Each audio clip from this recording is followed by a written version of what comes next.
Oke, halo semua.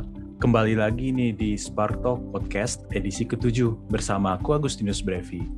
Pada kesempatan kali ini, kita kedatangan sosok yang keren banget dan mungkin sudah sering didengar sebagai mahasiswa legendaris di dunia Olimpiade Matematika.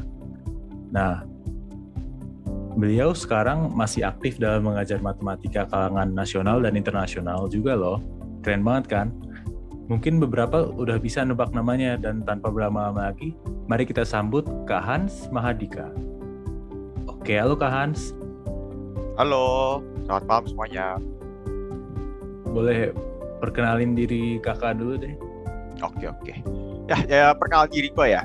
Oke, nama lengkap gue Hans Mahadika Susanta. Bisa akrab ya dipanggil kalau gue tuh Hans di kalangan FIPA. Gue angkatan 2018 ilmu aktuaria. Ya, targetnya sih semester ini gue lulus, sekarang tinggal skripsian doang. Mungkin sekedar itu aja. Perkenalan dari gue. Kira-kira ada yang mau dipertanyakan kembali atau gimana? Udah cukup dulu kali ya, kan nanti kita bakal kenal lebih jauh sama kakak lagi nih di Sekujur Podcast ini. Oke. Oke, sip. Jadi begitu ya, Kak Hans ini jadi udah jurusan aktuaria, udah mau lulus juga nih. Nah, bisa jelasin nggak Kak, organisasi sama jabatan yang pernah kakak pegang nih apa aja nih? Gimana pengalaman kakak selama kuliah? Oke, gue mulai organisasi itu di awal banget ya, mulai dari semester 1. Gak officially masuk organisasi, tapi gue masuk sebagai tempat magang ya, gue di Radian. Radian itu keilmuannya HMD Matematika. Iya, gue mungkin yang jadi highlight ya, gue pernah jadi PO Oimatek, kemudian WPO Natalan KMKUI, terus PO MIPA, kemudian jadi kepala keilmuan BEM FIPA UI. Namun selain di situ gue juga nggak cuma di keilmuan ya, walaupun gue mainnya di keilmuan, tapi gue juga nyicipin banyak hal organisasi atau kepanitiaan. Gue jadi staf keilmuan di HMD Matematika selama 2 kepengurusan. Terus gue juga pernah jadi staf dokumentasi, dan ada staf keamanan dan ketua keamanan di Pusaka. Di Sinus gue juga main, dan ya lumayan banyak. Gue avatar, nyicipin segala hal gitu lah. Jadi banyak ya ternyata ya teman-teman ya pengalaman Kak Hans nih tadi udah ada sebagai PO Unatek, terus jadi kepala keilmuan BEM FMIPA, terus yang selain keilmuan juga banyak ya pengalaman Kak Hans ya. Oke. Nah, kita langsung masuk aja nih Kak ke tema podcast kita hari ini. Tema podcast kita ini cukup unik, yaitu predestinasi.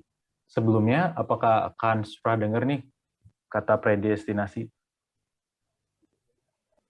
Kalau gue sih mungkin pernah dengar ya, mungkin tidak terlalu mendalami apa arti maknanya. Namun ketika ditanya predestinasi, dan gue bisa mengartikannya, gue cukup bisa mengartikan apa itu predestinasi. Mungkin secara epitomiologinya dari kata-katanya saja ada pre dan ada destinasi. Sebelumnya gue udah cukup pernah dengar dari beberapa khotbah maupun beberapa artikel kegerejaan mengenai predestinasi tersebut. Oke, berarti kakak pernah dengar ya nih kata predestinasi nih. Nah, karena kakak pernah dengar, kakak bisa nggak nih jelasin artinya dengan bahasa kakak sendiri? Oh, oke, boleh. Mungkin gue tidak terlalu ingat ya apa arti resmi atau official dari predestinasi. Cuman kalau gue boleh memberikan suatu insight secara mungkin dari linguistik dulu aja ya, dari epitomologinya, bahwa ada kata pre dan ada kata destinasi. Kita tahu bahwa destinasi itu adalah tujuan akhirnya, tujuan dari suatu perjalanan, suatu proses apapun itu. Tidak harus suatu tempat, bisa suatu state of mind, bisa suatu state of life. Dia tidak harus merupakan suatu tempat. Dan ada sufiks pre ya di depannya, yang berarti bahwa hal itu telah seakan-akan dicanangkan sebelum bahkan ketika destinasi itu mulai. Jadi kalau dikaitkan dengan kekatolikan, mungkin gue bisa sedikit menginferensikan bahwa predestinasi itu adalah suatu konsep di mana bahwa uh, Yang Maha Esa dan kekuatan-kekuatan Katolik lainnya yang merupakan tangan kanan dari Yang Maha Esa telah memberikan kita suatu destinasi sebelum bahkan kita memulai perjalanan kita tersebut. Mungkin dari gue kurang lebih seperti itu. Oke, gitu ya. Jadi kalau menurut Kak Hans, predestinasi itu artinya kekuatan-kekuatan ya, misalnya Tuhan gitu yang sudah menentukan destinasi kita ya Kak, atau takdir mungkin ya katanya ya, takdir Ya, kita. kurang lebih. Oke, nih kalau aku boleh tambahin nih Kak, predestinasi itu bisa didefinisikan sebagai segala sesuatu yang tidak akan ada dan tidak dapat terjadi jika Tuhan tidak menentukan sebelumnya.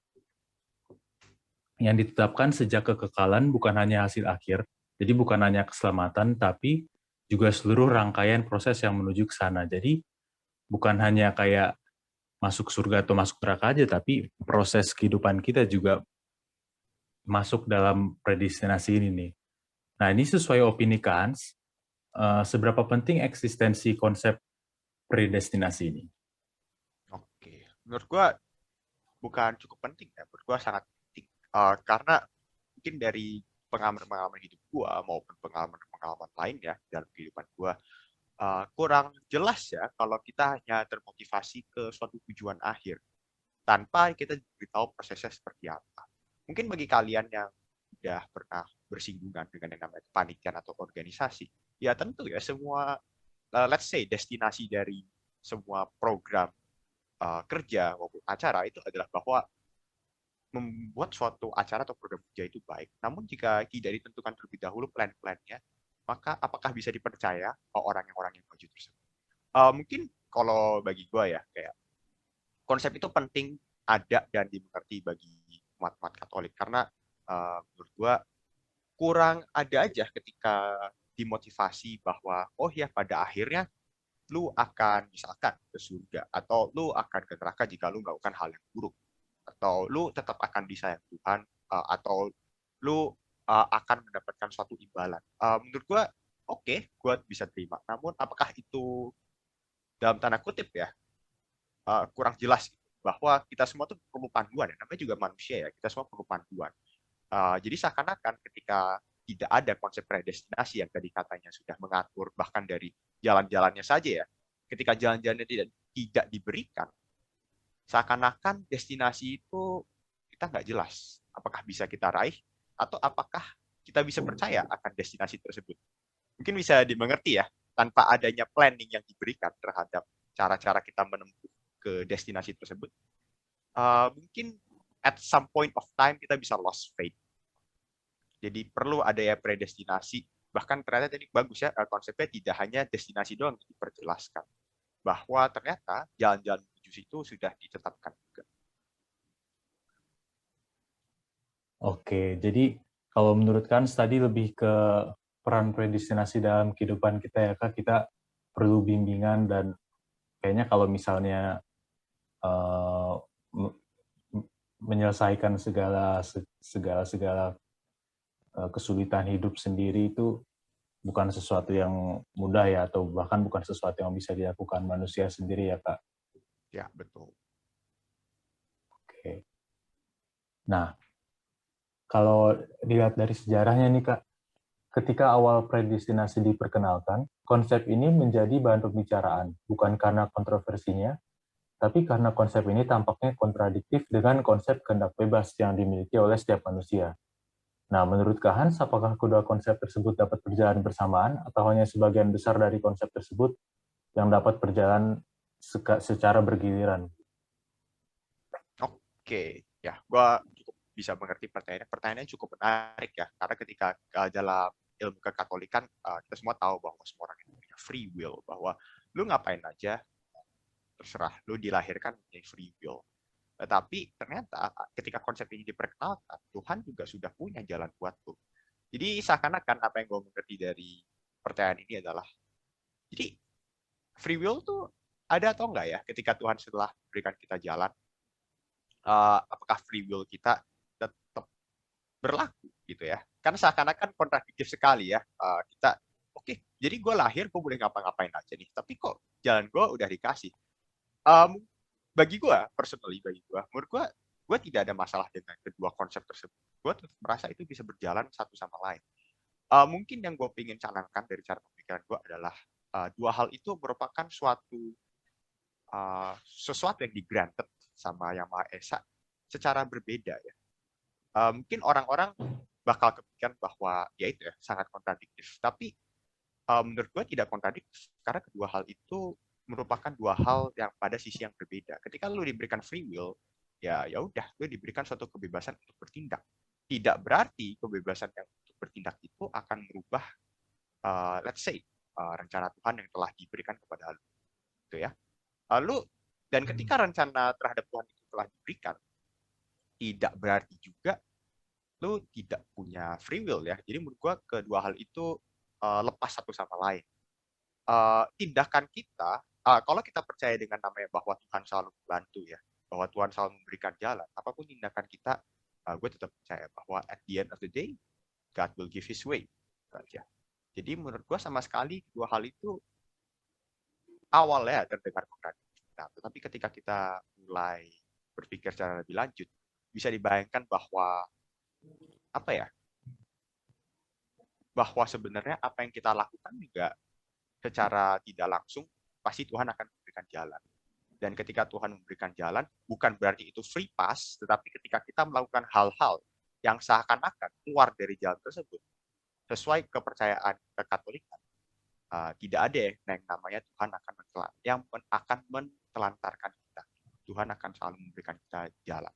Jadi predestinasi menurut gue tidak sepenuhnya kontradiktif dengan free will. Oke, jadi kalau menurut Kak Hans nih nggak kontradiktif ya Kak ya. Jadi walaupun memang Tuhan udah punya rencananya, kita tetap punya kehendak bebas kita gitu ya Kak. Tapi kehendak kita nggak bisa mengubah rencana Tuhan. Jadi misalnya kayak mungkin kalau ngomongin di kekristenan misalnya kisah hidup Yesus Kristus ya, mungkin orang-orang yang kayak misalnya Judas gitu ya, kan diketahui kan dari cerita-ceritanya kan dia berkhianat gitu ya. Tapi itu mungkin karena pengkhianatan dia itu jadi mungkin ya penebusan dosa sama penyaliban dan lain-lain gitu. Jadi walaupun itu kehendaknya Judas, tapi dalam keseluruhan kayak rencananya itu masih dalam rencana Tuhan gitu ya. Kalau gue boleh tambahin dikit, kita percaya bahwa Tuhan Yang Maha Esa itu adalah seorang grand creator, dan grand creator yang the governor of the universe. Jadi menurut gue, kita anggap aja Tuhan itu suatu ultimate being, the law of the universe. Sehingga apapun yang ia ciptakan, ketika dia meng-granted sebuah free will, dan jadi ada dua hal, ada free will dan tadi predestination. Kita tahu bahwa alam itu mutlak dan tidak bisa seakan-akan dipecahkan ya. Jadi gue cukup percaya bahwa ketika Tuhan memberikan konsep predestination, konsep free will itu sudah menjadi variabel yang beliau telah pikirkan ketika membuat konsep predestination. Sehingga apapun yang lo lakuin dalam free will lo, itu udah ada dalam suatu konsep yang dipikirkan oleh Yang Maha Esa. Lu mau ngapain aja, the destination always stands, the way always stands. Jadi hal tersebut memang setelah dipikir-pikir kontradiktif, tetapi itu sudah menjadi suatu grand design yang telah dibuat oleh Yang Maha Esa. Jadi kita tidak perlu terlalu memikirkan hal itu ya. Nah, namanya juga kita keep in faith ya, sebagai umat Katolik kan kita keep in faith in God Almighty. Dan salah satu bentuk dari faith itu yang menurut gue cukup important dari perbincangan ini adalah bahwa free will itu tidak kontradiktif dengan predestination. Justru free will itu merupakan suatu variabel yang telah dipikirkan, sehingga predestination itu tidak akan kacau ketika ditabrak oleh free will, dan tentu malah bersifat komplementer terhadap free will tersebut. Seperti itu. Oke, jadi menarik tuh tambahannya kayak jadi dia komplementer, artinya mungkin saling mensupport gitu ya, saling mendukung. Nah, kalau di Concili Trent sih sebenarnya ditulisin ini ya secara eksplisit bedanya kehendak Tuhan yang permisif sama yang kalau kata frasa yang dipakai itu propria et per se, artinya kehendak Tuhan yang forcing atau yang istilahnya Tuhan turun tangan sendiri. Jadi kalau misalnya ini paling cuma namain dikit aja, tapi kalau di gereja Katolik ada dibedain ya kayak gitu ya Kak. Jadi ada kehendak yang Tuhan tuh ngebolehin manusia berbuat dosa atau mungkin Tuhan yang ikut campur turun tangan sendiri gitu menggerakkan seseorang gitu. Jadi ada dua jenis campur tangan gitu kan. Baik, ya bisa dimengerti. Oke, kita lanjut dulu nih Kak. Nah, salah satu sanggahan dalam konsep predestinasi adalah jika Allah sudah memilih orang-orang tertentu untuk diselamatkan, untuk apa kita masih perlu memberitakan Injil? Namun, konsep ini tidak akan melemahkan semangat penginjilan karena kita tidak pernah tahu siapa yang akan dipilih oleh Allah, dan dalam ketidaktahuan ini kita harus selalu setia memberitakan Injil kepada siapa saja. Nah, apakah kalian setuju dengan sudut pandang ini atau ada sudut pandang lain yang ingin kakak tambahkan? Gue setuju banget ya. Mungkin sudut pandang ini telah dibenarkan oleh statement yang tadi udah disebutkan menurut gue ya. Kayak ya tentu maksudnya Tuhan sudah punya some people that he chose ya, bahwa oke, lu adalah orang terpilih, lu ada orang terpilih. Namun ya tentu namanya kita adalah human beings. Kita nggak akan bisa ngerti uh, seseorang ya, bukan seseorang, sebuah sosok, sebuah entitas, lebih tepatnya sebuah entitas yang punya kedudukan yang sangat tinggi, yaitu yang Maha Esa sendiri. Jadi ya God works in mysterious ways. Ketika dia telah memilih, tapi kita tidak tahu sebagai humans, kan ada ya dulu ya perumpamaan mengenai apa yang dikehendaki oleh Tuhan dengan apa yang kita mau sebagai manusia, yaitu sebuah cawan yang diisi oleh air ya.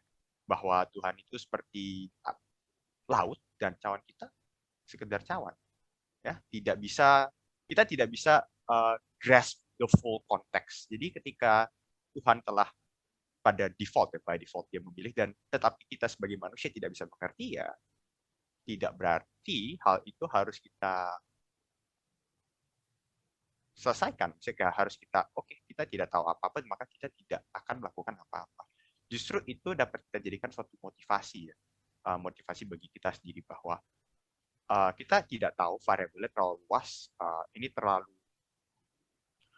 let's say apa ya, semacam variety-nya terlalu banyak. Justru itu merupakan motivasi kita untuk menyebarkan Injil secara lebih luas lagi ya. Salah satu tambahan yang bisa gue kasih adalah ketika Tuhan itu ya seorang yang Maha Esa ya, berarti semua rencana itu telah dia pikirkan sehingga 100% it will work. Ya, kita sebagai manusia yang mendapatkan rencana maupun ilham tersebut, menurut gua ketika kita tidak tahu, itu merupakan suatu rencana dari Tuhan sendiri ya, bahwa manusia yang tidak tahu dapat di ketidaktahuan mereka merupakan suatu kemanfaatan tersendiri, bahwa ketidaktahuan kita itu bisa memotivasi kita untuk mencari tahu lebih ya, bahwa ketika ada orang-orang yang terpilih, tapi kita tidak tahu, ya tidak berarti kita harus stop ya. Jadi menurut gua ya bisa dibilang bahwa hal itu bersifat cukup kontradiktif dengan berbagai ajaran yang lain, apalagi bahwa kita tahu bahwa ada ajaran-ajaran dari agama lain mengenai orang-orang terpilih juga yang tidak 100% selaras dengan kita. Namun dengan adanya konsep predestinasi tersebut, itu memberikan suatu kita, bukan semangat lebih tepatnya. Gue cukup percaya bahwa semangat itu diberikan oleh Tuhan dalam bentuk lain. Tapi hal ini memberikan kita suatu wisdom terselubung bahwa ya Tuhan itu yang Maha Esa, bahwa apa yang telah dia rencanakan bagi kita itu ya harus kita laksanakan apa adanya. Jadi bukan predestinasi itu bukan semacam semangat yang diberikan, tapi lebih ke suatu wisdom, suatu pengetahuan bahwa pada akhirnya kita pun kan juga sebuah variabel ya dari dunia yang dibuat oleh Yang Maha Esa, bahwa kita juga turut ikut bermain. Tuhan itu punya segala kehendak, tapi segala kehendak itu juga merupakan suatu rencana bagi kita sendiri. Siapa tahu bahwa yang dimaksud dengan ketidakjelasan tersebut, predestinasi tersebut juga merupakan cara Tuhan dalam tanda kutip memberikan kita jalan untuk memberitakan Injil. Kurang lebih seperti itu.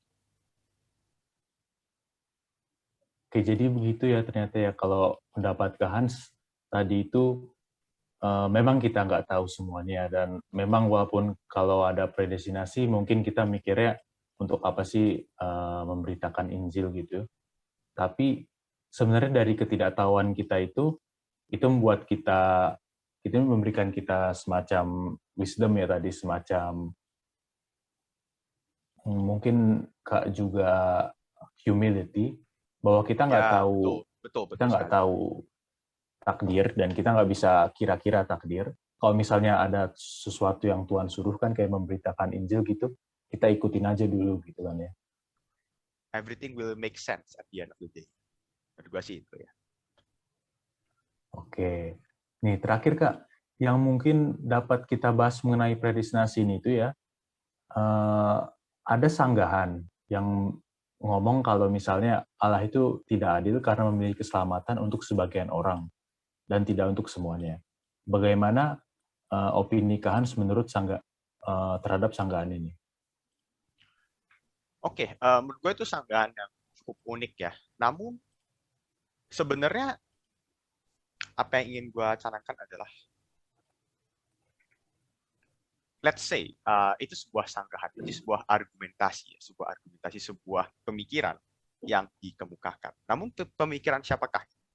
Gue cukup percaya pemikiran itu tentu tidak datang dari teks-teks, let's say teks-teks kitab suci, tetapi merupakan suatu pemikiran manusia sendiri ya.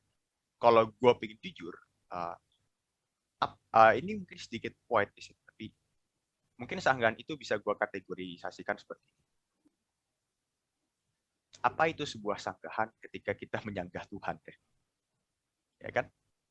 Ya kan? Kayak maksudnya, gue cukup tahu ya, itu sanggahan. Oke lah, kalau lu menyanggah, let's say, argumentasi orang lain, mungkin dulu ada ya semacam, kalau sanggahan Descartes, suatu filsuf yang lumayan berkemuka, ya dia manusia. Gue tahu, kita tahu, mungkin kalau kalian searching Descartes, dia adalah bukan filsuf juga ya, seorang matematikawan, seorang politikus. Jadi dia pintar, dia ultimate di Prancis kalau nggak salah ya. Descartes merupakan seseorang yang sudah diketahui bahwa dia ya he's one of the greatest minds to ever exist gitu loh. Tapi kan dia manusia ya. Ketika kita menyanggah, kita tahu bahwa dia tidak sempurna, bahwa ada suatu flaw di tengahnya. Namun ketika sanggahan itu tadi ada ya, bahwa Tuhan itu tidak adil. Ya, ya apa itu sanggahan tersebut ketika lu menyanggah Tuhan gitu ya. Lu menyanggah sebuah entitas yang Maha Esa, ya kalau dalam beberapa kepercayaan itu absolut ya. Maka sanggahan itu menurut gua valid, oke, datang dari seorang pemikiran manusia, tetapi ketika kita proses terhadap suatu jalan Tuhan yang sudah absolut dan pasti benar sesuai kepercayaan kita, apakah sanggahan tersebut valid dan dapat diperdebatkan? Mungkin itu bukan sanggahan menurut gue ya. Mungkin kata sanggahan kurang cocok, itu adalah food for thought gitu ya. Sebuah makanan bagi pemikiran kita aja, bahwa apakah benar Tuhan itu adil atau enggak. Jadi bukan masalah kita menyangka, oh Tuhan tidak adil. Tapi kita mempertanyakan supaya kita lebih mengerti. Pertanyaan itu bukan tantangan. Ketika kita mempertanyakan Tuhan, itu kita sebagai, mungkin dalam kepercayaan gue adalah kita tidak menantang Tuhan ya, kalau kita mempertanyakan. Pertanyaan itu adalah suatu self-coping mechanism terhadap kita tuh sebenarnya tidak tahu ya Tuhan itu punya rencana apa. Yang tadi gue udah kasih perumpamaan ya, bahwa Tuhan itu bagaikan laut dan otak kita hanya sebuah cawan. Gak bisa ya. Jadi ketika ada sanggahan tersebut, mungkin refleks gue untuk menjawab adalah, ya itu adalah food for thought. Itu bukan sanggahan, itu adalah selebih patut yang menjadi sebuah pertanyaan supaya kita lebih bisa coba mengerti konsepsi yang diberikan oleh Tuhan tersebut, yaitu adalah apakah Tuhan itu adil atau enggak. Kalau ingin menyanggah, ya back to the main point ya, apa itu sebuah sanggahan ketika kalian menyanggah Tuhan? Oke, jadi menurut gua itu sih mengenai sanggahan tersebut bahwa Tuhan itu adil atau enggak. Jujur, sejujur-jujur ya, gua nggak tahu. Ya kan, gua manusia ya. Justru adanya perbincangan, ada podcast ini adalah untuk ya sebagai suatu, namanya juga, jadi nama podcast kalian apa, Spark ya kan? Ini spark Pak. some thought kita juga ya, bahwa kayak ya seperti itu, kayak memberikan suatu diskusi dengan diri sendiri bahwa mempertanyakan hal-hal tersebut, mempertanyakan bukan untuk menyanggah, tapi mempertanyakan supaya lebih mengerti ya, lebih mencoba untuk lebih mengerti. Siapa tahu dengan adanya point of spark ini, maka kita akan jauh lebih, dalam tanda kutip, lebih bisa mendapatkan ilham dan tersembunyi. Ya. Mungkin kalian juga percaya bahwa banyak ilham dari Yang Maha Esa itu tidak direct ya, dia terselubung. Akan bisa kalian sadari ketika waktunya sudah waktunya saja. Dan mungkin tadi ya, sebagai dalam tanda kutip sanggahan tersebut, gue secara personal merasa itu lebih ke suatu pertanyaan yang sebenarnya sih tidak berdosa juga ya untuk mempertanyakan hal tersebut. Justru kita mencoba untuk lebih mengerti sedikit demi sedikit, sehingga the grand design, the grand plan yang Tuhan telah berikan dalam pembuatan alam semesta bisa kita jauh lebih mengerti. Walaupun sebenarnya jauh lebih mengerti itu tidak ada apa-apa ya dengan ke pengertian Tuhan terhadap alam semesta. Oke, jadi begitu ya. Tadi kalau aku ringkas sedikit nih, jawaban kakak itu centered around kalau kita ini nggak bisa ngerti semuanya ya, apa yang Tuhan ini kan. Kalau kita ngomong tidak adil, sebenarnya mungkin kalau aku boleh tambahin dikit nih Kak, kalau kita ngomong yang masalah tidak adil gini kan, itu jadi termasuk pertanyaan kenapa gitu ya, pertanyaan why. Terus mungkin bisa ditanyain kenapa nggak semua orang diselamatkan, atau bahkan kenapa bumi diciptakan gitu ya, terus kenapa nggak manusia langsung di surga aja, atau mungkin bahkan kenapa ada manusia sama sekali gitu kan ya Kak. Mungkin kalau misalnya pertanyaan-pertanyaan yang kenapa-kenapa ini kita memang nggak bisa tahu ya, karena kita udah bekerja di framework di luar framework ajaran Katolik ya, kalau kita nanya kenapa. Jadi disitulah mungkin kita sadar kalau kita banyak hal yang tidak kita tahu alasannya gitu. Mungkin kalau gue bisa ngasih perumpamaan yang baik adalah, let's say kita hidup di suatu dunia yang diciptakan oleh Tuhan, bukan suatu dunia, suatu bagian dari dunia yang diciptakan oleh Tuhan yang Maha Esa.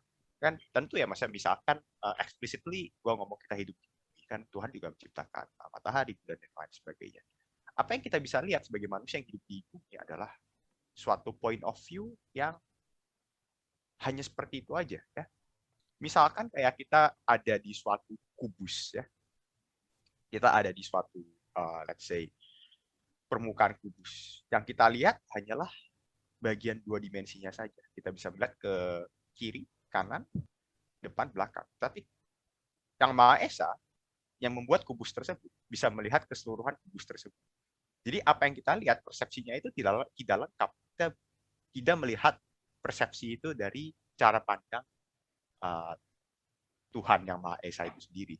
Jadi ya sanggahan kita dapat dimengerti oleh entitas-entitas yang sepemikiran dan punya kesadaran seperti kita sendiri, yaitu manusia. Mungkin bagi kalian yang mendengarkan, cukup make sense ya argumentasinya. Kayak, iya ya, nggak adil. Tapi ya itu make sense buat kalian. Tapi buat gue juga make sense. Tapi buat Tuhan yang telah melihat kubus itu dari seluruh pandangan, ya itu ada suatu jawaban yang kita tidak bisa mengerti karena kita hanya melihat pada satu permukaan saja. Ketika Tuhan yang telah melihat dari point of view derajat segini, posisi di sini, dan semuanya, itu jelas bahwa it's correct, what I made is correct. Kita yang hanya hidup di suatu permukaan tidak bisa melihat pandangan-pandangan lain. Cukup bisa dimengerti ya. Jadi ya tentu sanggahan tersebut seakan-akan incomplete. Tidak berdasarkan the grand design yang Tuhan hanya bisa mengerti. Seperti itu. Oke, jadi eh, mirip sih sama yang sebelumnya, Kak. Tapi tambahannya tadi kalau umpamanya kita makhluk 2 dimensi ya, terus Tuhan 3 dimensi, bisa ngelihat Ya, hal-hal yang kita nggak tahu gitu ya. Oke, kita udah ngomong banyak, topiknya udah lumayan berat nih Kak ya. Tadi pertanyaan-pertanyaan juga udah lumayan substansial ya. Nah, iya. kita potong dulu nih sama fun in the middle. Nah, sesi pertanyaan ini tuh pertanyaan cepat. Setiap pertanyaan harus dijawab dalam kurang lebih 5 detik. Setelah semua pertanyaan dijawab, baru nanti aku tanyain sama kakak nih alasan-alasan dari jawaban kakak. Kenapa aja nih? Oke, oke. Ada Oke, alasannya ya. langsung mulai aja ya, Kak. Genre musik favorit kakak? Hardstyle dubstep. Matkul terfavorit dan terbenci? Terfavorit MK, terbenci Stapak. Makanan favorit? Kue tiaw ketoprak. Single atau Taken? Taken, Idola kakak? Bokap, Ramanujan, sama Joan of Arc. Games terfavorit? Clash Royale, Football Manager, Borderlands. Oke. Jadi kalau aku sebutin lagi nih tadi games, genre musik terfavorit hardstyle dubstep, matkul terfavorit MK, dan terbenci Statmat 2 ya. Makanan terfavorit kue tiaw atau ketoprak, single atau Taken, Taken. Idolanya bokap, Ramanujan sama Joan of Arc. Terus games terfavorit Clash Royale, Football Manager, sama Borderlands. Boleh dimulai dari musiknya Kak? Hardstyle dubstep itu genre apa Kak, dan kenapa Kakak suka?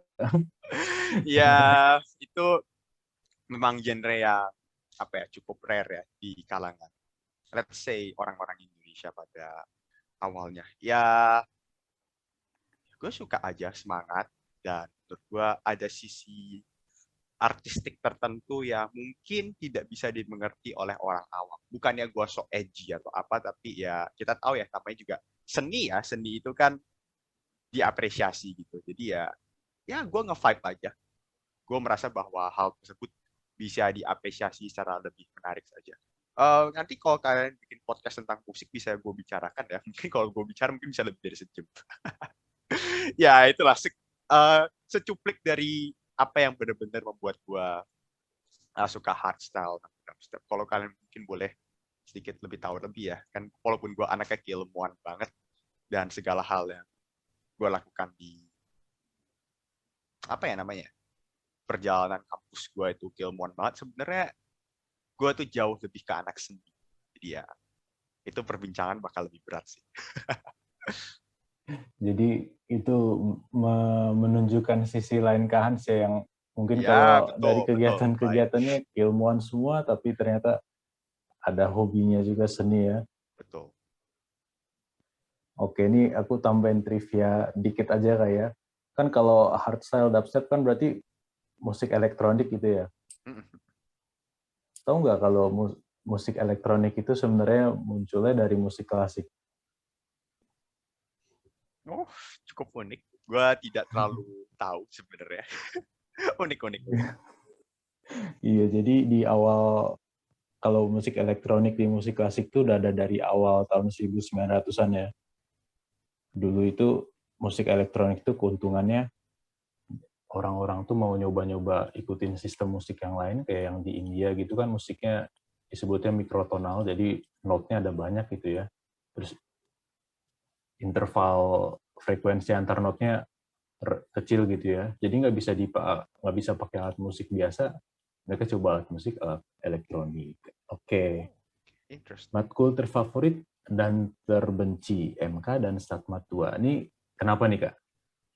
Eh, Alasannya sama. Apa ya? Ketika gue mengerjakan matematika ya itu jauh lebih enak kalau kebayang. Apa sih yang lu mau diskusikan? MK tuh gampang. Lu mau diskusin apa? Keuangan. Kelar. Lu minjem rumah, lu minjem duit buat rumah, bunganya segini. dibayarnya segini berapa tahun gitu ya.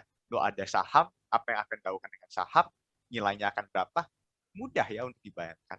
Beda dengan Statmat 2. Lo nggak bisa bayangin apa-apa. Statmat 2 kan statistika matematika ya, tetapi statistika matematika itu kita bukan membahas statistika, nggak kayak mungkin kalau kan itu PSD ya, pengantar sains data. Kalau statistika matematika itu kayak kita membahas bagian matematika dari statistika yang menurut gue sih udah cukup abstrak ya. Benar-benar tidak ada bayangan yang konkret gitu. Jadi ya itu tuh. Gue paling gak suka Statpak 2, bukan karena sulit. Gue dapat A. Ya, gue dapat A. Cuman kayak gue gak bisa bayangin apa-apa. Gue gak bisa bayangin apa-apa. Gue gak enjoy sama sekali. Walaupun ya tentu kadang-kadang ya tidak terlalu sulit karena formatif ya. Cuman tetap sisi enjoyment gue sangat berkurang gitu, ketika belajar Statpak 2. Oke, jadi gitu ternyata alasan dibalik pilihan matkul favorit sama terbenci ya. Kalau Iya. MK kan gampang lah ya, kita tahulah keuangan apa udah kita lihat sehari-hari. Tapi kalau Statmat 2 mungkin lebih teoritis, tiba-tiba aja muncul distribusi apa, kenapa Betul sekali. muncul ini nggak tahu ya. Oke, kita kalau makanan favorit tadi kue tiaw atau ketoprak, kenapa Kak? Ya karena enak ya. Mau gue jawab apa lagi ya? Ya udah. Kue tiaw tuh enak. Dia fleksibel ya, kayak maksudnya lu kue tiaw lu siram, lu goreng. Gue nggak pernah dengan kue tiaw bakar, tapi katanya enak ya. Fleksibel, gue suka ya. Tapi kalau ketoprak mungkin karena itu makanan go to yang gue tuh sebenarnya orang street food ya, street food banget. Dan ketoprak itu dia apa ya? Performa taste-nya itu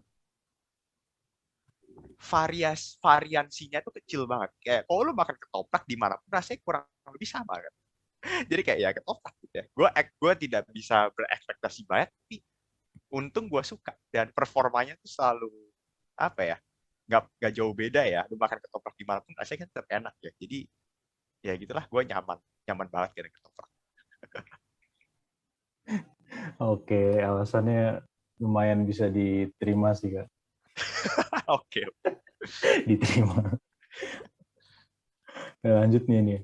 Single atau Taken? Kata kakak tadi Taken. Aku nggak bisa nanya nih kenapa Taken gitu, tapi mungkin boleh dijelasin dikit gitu tentang jawaban Ya kakak.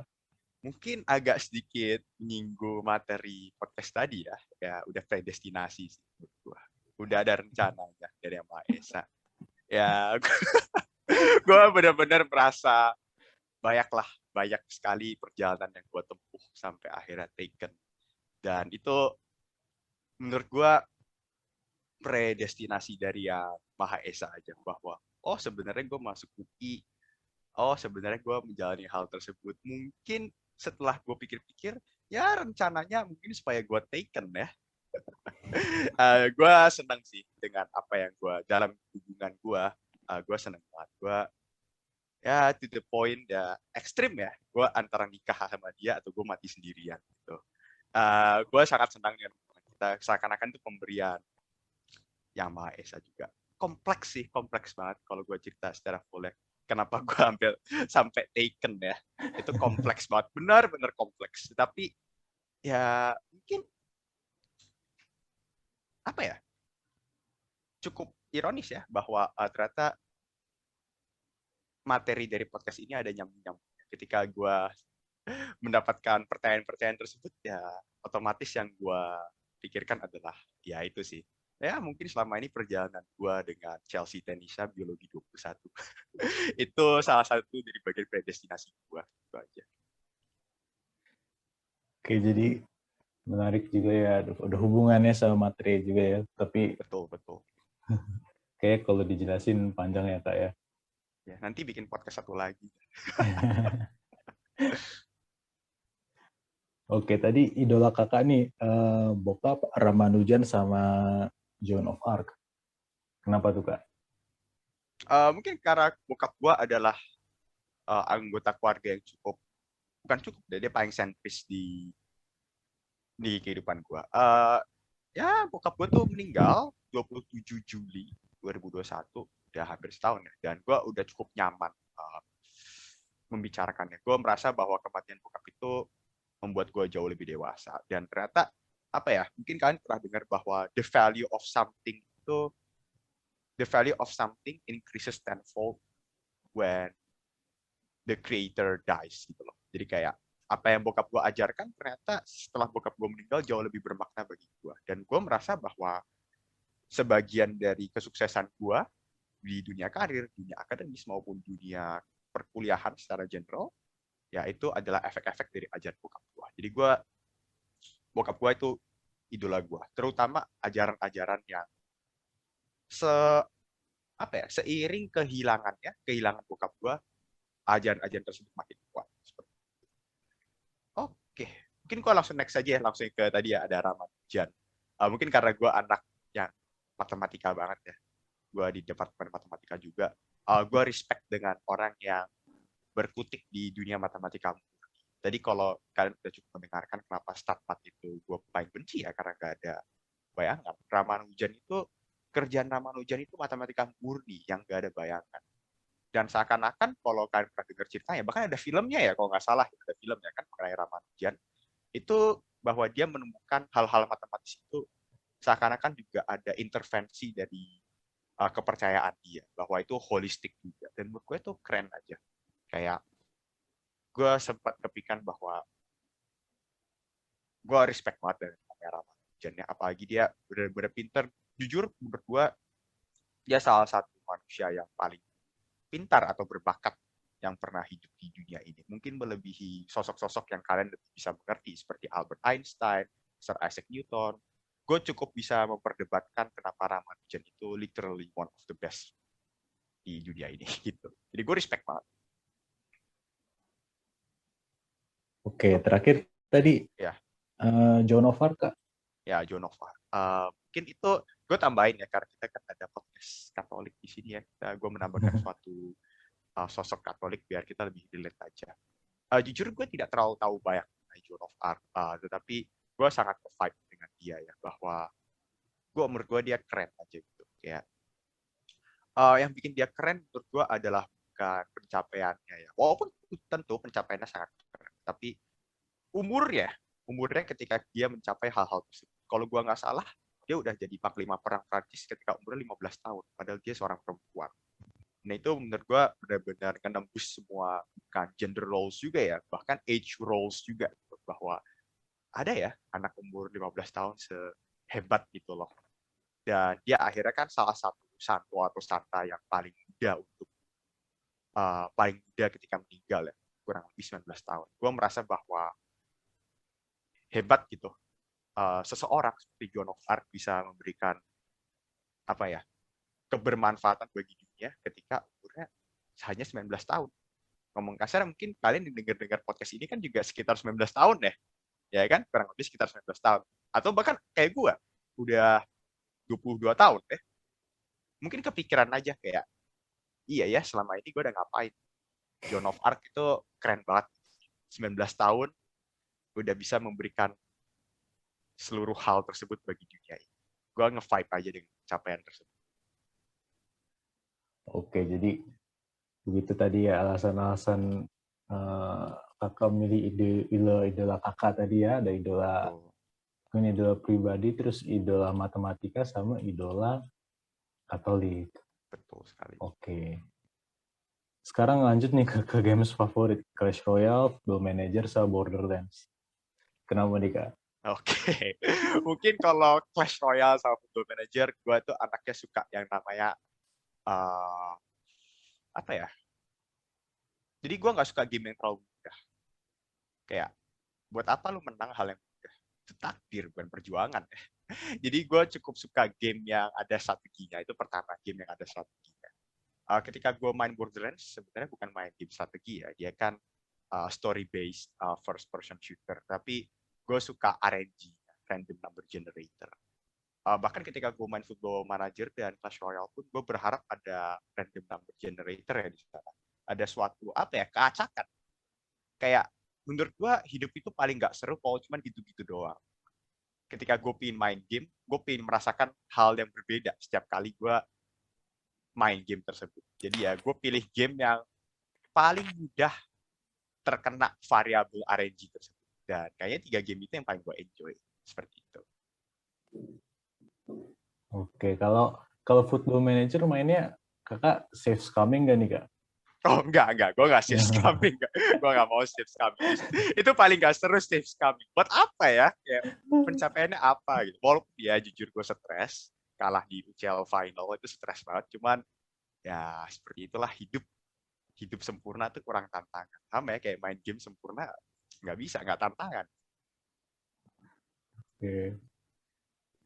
Oke, jadi gitu fun in the middle kita ya. Terus kita lanjut lagi ke pertanyaan-pertanyaan eh, yang berhubungan sama topik tadi. Gimana nih kesan Kaan selama menjadi bagian dari keluarga KMK FMIPA? Oh oke. Menurut gue kesan ya bukan pesan. Oke, kesan pertama gue tuh itu salah satu komunitas yang benar-benar menyambut gue ketika gue maba di UI sih. Jadi gue punya banyak teman dari KMK juga. Bukan punya banyak teman dari KMK, lebih tepatnya gue punya banyak teman yang gue kenal ketika KMK UI merangkul gue seperti itu. Jadi gue merasa itu suatu start of your campus life yang baik ya di KMK UI. Ketika lu akhirnya bukannya gue let's say selectionist ya, bukannya gue elitis dan selectionist, tapi ketika lu bisa punya kebersamaan yang lebih ya ke teman-teman lu. Kalau di KMK kan lu punya kebersamaan yang lebih, kebersamaan ibadah, kebersamaan perbincangan religius, rasanya lebih enak aja. Jadi ketika gue pertama kali dirangkul oleh KMK FIPA UI, gue benar-benar merasa bahwa itu adalah suatu tempat yang benar-benar bikin gue nyaman seperti itu. Oke, jadi gitu ya, kalau kesan Kaan tadi itu KMK FMIPA itu jadi wadah bertemunya kita dengan teman-teman yang seiman dan yang mungkin pandang hidupnya lebih familiar ya dengan kita ya, karena satu Betul. agama ya. Oke, apa nih rencana pribadi kan selanjutnya? Kalau sekarang nih apa ada target gitu yang mau kakak capai? Paling skripsi, selesain dulu ya. Skripsi itu stressful. Skripsi selesain. Kalau lulus semester ini, kalau udah lulus skripsi, gue pengen fokus bikin buku ya, buku Olimpiade Matematika. Kan gue gue kerja ngajar ya. Ngajar gue tetap go with the flow, cuman ya gue merasa bahwa gue hidup di dunia ini itu perlu memberikan suatu karya ya. Sebenarnya plan gue ke depannya adalah memberikan suatu karya bagi dunia. Ya mungkin dalam suatu bentuk buku ya, yang kalian lebih bisa mengerti. Namun kalau mau lebih deep, sebenarnya nggak cuma buku. Gue pengen karya gue itu bisa dirasakan oleh semua orang. Ya lebih dalam tanda kutip, jawabannya mungkin sedikit klise, tapi menurut gue cocok ya, yaitu berbuat baik aja. Rencana hidup gue tuh berbuat baik aja. Berbuat baik bagi orang lain, bukan bagi gue. Gue cukup merasa dikaruniai otak yang super, gue punya hubungan yang sangat sehat. Jadi menurut gue ya saatnya gue memberikan ke orang lain saja. Ya berbuat baik lah, berbuat baik. Memberikan suatu karya dan berbuat baik. Oke, jadi tadi rencananya apa pengen mungkin buat buku atau apa, tapi jadi secara umum mau berbuat baik aja dan berkontribusi Iya, untuk betul. semua orang gitu ya Pak. Betul sekali. Oke, apa nih pesan kakak untuk teman-teman pendengar dan anggota KMK FIPA UI? Pesan ya. Ya, pesan kak. Ini salah satu pesan yang menurut gue cukup apa ya? Sebenarnya salah satu adaptasi dari pesan bokap gue ketika gue masuk UI. Gue tahu yang dengerin gak cuma yang baru masuk UI, cuman sedikit reminder ya, karena gue dulu aslinya nggak mau masuk UI dan pesan ini yang membuat gue semangat di UI. Sedikit romantis juga bahwa pesan ini juga salah satu hal yang paling membuat gue dengan ya seseorang yang gue cintai itu bertemu gitu ya, bahwa pesan ini adalah ingat bahwa kalian belajar di UI itu bukanlah suatu pencapaian. Kalian diterima di UI, bisa belajar di UI, itu bukan pencapaian. Diterima di UI, bisa belajar di UI, itu suatu kehormatan. Ya, mungkin menurut gue itu aja. Arti dari hal tersebut, gue dengarkan ke para pendengar supaya lebih, ya kalian interpretasikan saja. Tapi ya itu menurut gue cukup kena ya dari bokap gue juga, dan waktu itu ya gue suka banget memberikan pesan ini ya, gitu aja. Ingat aja, kalian keterima di UI, belajar di UI itu bukan pencapaian, tetapi melainkan suatu kehormatan. Kalian udah diberikan kesempatan loh sama UI. UI yang percaya sama kalian. Terus kalian mau gitu-gitu aja? Enggak kan? Itu bukan pencapaian, itu kehormatan. Gitu. Oke, jadi tadi pesannya singkat, padat, dan jelas ya Kak. Masuk UI itu bukan pencapaian, tapi kehormatan. Mungkin kalau dari antara kita yang pendengar ini, kalau belum kebayang kenapa, apa artinya sih gitu, mungkin nanti kebayang ya ada saatnya. Iya. Gimana, oh ternyata kayak gitu.